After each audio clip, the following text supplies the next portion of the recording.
नर्मदा परिक्रमा एक विलक्षण अनुभूति के 88वें भाग में मैं डॉक्टर सुरुचि अग्निहोत्री नाइक आपका स्वागत करती हूँ।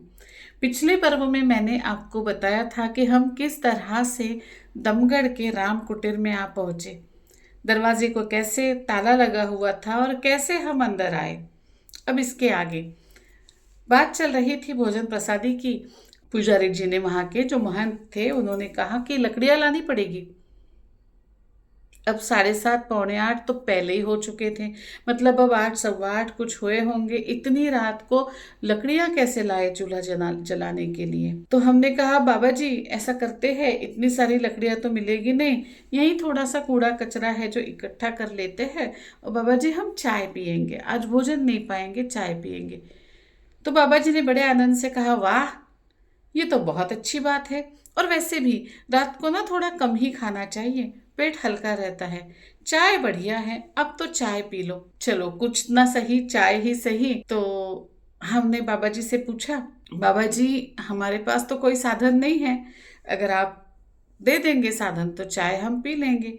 तो बाबा जी ने कहा, ठीक है, तुम लकड़ियाँ इकट्ठा करो और मैं अंदर से सामान लेके आता हूँ।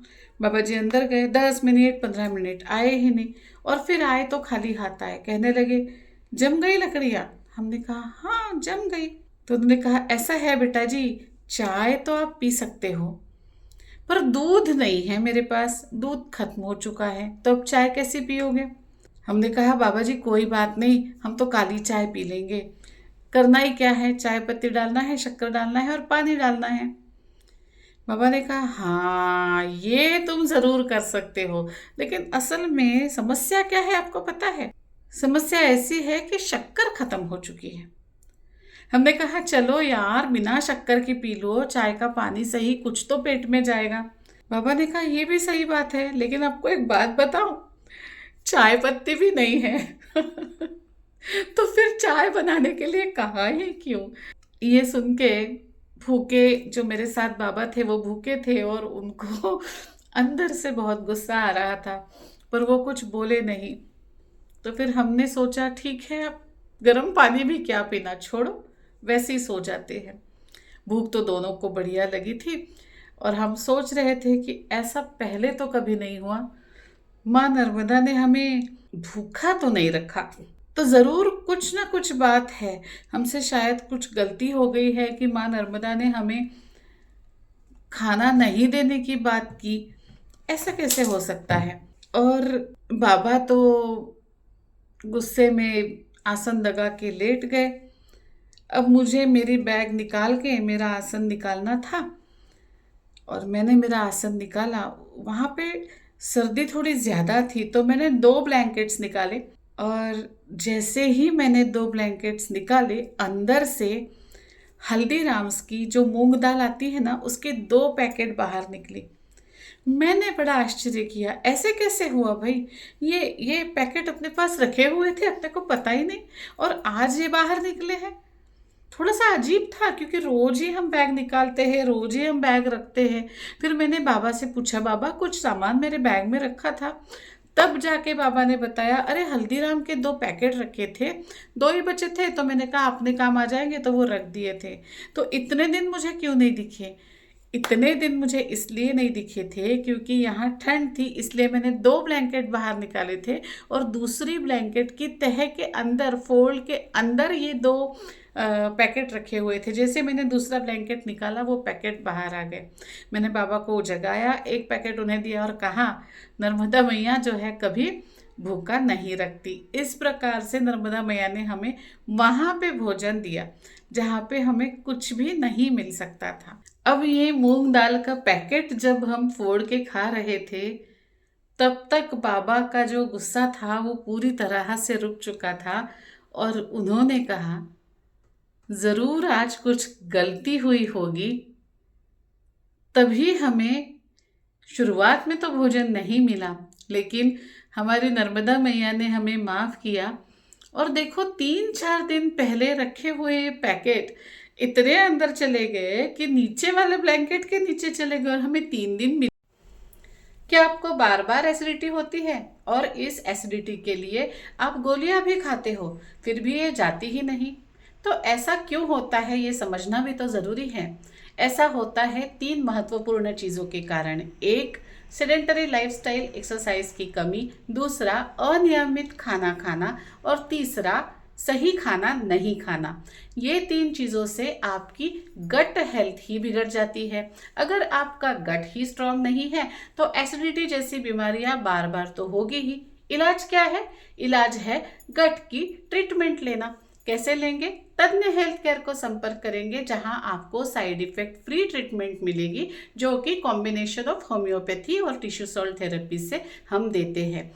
गट हेल्थ सुधरने से क्या होगा? गट हेल्थ सुधरने से एसिडिटी का होना कम हो जाएगा। और हाँ, आपकी आदतें बदलना भी तो ज़रूरी है। तो अगर आपको बार बार एसिडिटी हो रही है तो ये रील सेव कीजिए और संपर्क कीजिए तज्ञ हेल्थ केयर। नंबर है 9823653511। धन्यवाद। मिले ही नहीं, और जब उसकी ज़रूरत थी तब वो हमें मिले। ये जो स्थान था राम कुटीर, ये बहुत ही सुंदर स्थान था, लेकिन ये हमें दूसरे दिन सुबह पता चला, क्योंकि जब हम वहाँ पहुँचे थे तो पहले से अंधेरा हो चुका था। अब आसन हमने जहाँ लगाया था, बाबा जी ने हमें जहाँ आसन लगाने के लिए कहा था, इतने बड़े जंगल में एक आश्रम है जिसके आंगन में एक कुटिया जैसा है, लेकिन कुटिया के तो 4 दीवारें होती है ना, यहाँ सिर्फ एक छत था, दीवारें नहीं थी। और आधी आधी दीवारें थी, ये कह सकते हैं आधी आधी दीवारें थी। और वहाँ पे उन्होंने हमें आसन लगाने के लिए कहा। हमने तब आसन तो लगा लिया, और दूसरे दिन सुबह हम उठे तब जाके इस स्थान के बारे में पता चला। ये बहुत ही रमणीय स्थान था। जिस तरह हमारा सिर था, हमारे कुटिया से 5-6 फीट आगे माँ नर्मदा बाल रूप में बह रही थी। बिल्कुल निर्मल शुद्ध जल था और कलकल की आवाज़ आ रही थी। ऊपर देखा तो खुला आसमान था, और जहाँ तक नज़र जाए ऊंचे ऊंचे सागवान के पेड़ थे। जिस फाटक से हम अंदर आए थे, उस फाटक के थोड़ा सा आगे एक बहुत सुंदर शिवलिंग था और भैरव बाबा का चित्र बनाया हुआ था। उसके बाद थी इस आश्रम के महंत जी की कुटिया। हमारे आसन लगाने के स्थान के बिल्कुल पीछे 3-4 चूल्हे बनाए गए थे जिसमें लकड़ियां नहीं थी। कल जाते समय बाबा जी ने चूल्हों के पास दाल, चावल और खिचड़ी का सामान रख दिया था। और कल रात ही उन्होंने हमें बताया था कि मैं तो रात में भजन करता हूँ, तो इसलिए मुझे सुबह उठने में देरी होती है, तो तुम अपना भोजन बना लेना। नन्ही नर्मदा मैया में स्नान करके बहुत सुंदर लग रहा था।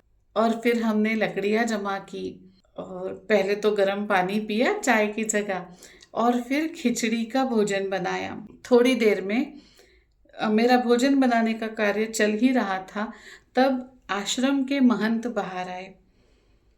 उन्होंने कहा, कैसा लग रहा है? मैंने कहा, बहुत अच्छा लग रहा है।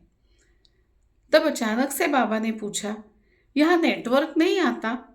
तब महंत जी ने कहा, आता है ना, लेकिन सिर्फ एक ही कॉल लगेगी।